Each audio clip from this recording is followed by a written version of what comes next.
Bharat Ratna doctor M.S. Swaminathan यांच्या जयंतीनिमित्त तहसील कार्यालय सभागृह सडक-अर्जुनी येथे शाश्वत शेती दिन आणि कृषी विभागाच्या विविध योजनांचा आढावा बैठक आमदार तथा माजी मंत्री राजकुमार बडोले यांच्या अध्यक्षतेत संपन्न पडली।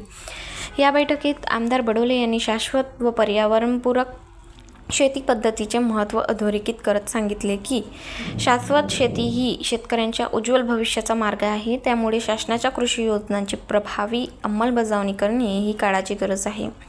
आमदार बडोले यांनी उपस्थित अधिकाऱ्यांना सखोल नियोजन करीत सर्वसमावेशक कार्यपद्धती अंमलबजावण्याचे निर्देश दिले।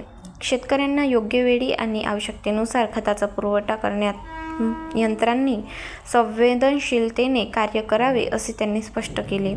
योजनांच्या अंमलबजावणीत ग्रामपंचायत आराखड्याला महत्त्व देत त्यात आवश्यक बाबी समाविष्ट करणे गरजेचे असल्याचे ते म्हणाले। या कार्यक्रमात शाश्वत शेती, नवे कृषी तंत्रज्ञान आणि शेतकऱ्यांसाठी लाभदायक योजनांबाबत सविस्तर माहिती देण्यात आली। त्यानंतर तालुकास्तरीय योजनांची स्थिती, अंमलबजावणीतील अडचणी, लाभार्थ्यांची संख्या आदी मुद्द्यांवर सखोल चर्चा झाली। या कार्यक्रमात पंचायत समितीचे सभापती चेतन वडगाये, जिल्हा कृषी अधिकारी निलेश कनवाळे, तहसीलदार इंद्रायणी गोमासे, उपसभापती निशा काशीवार,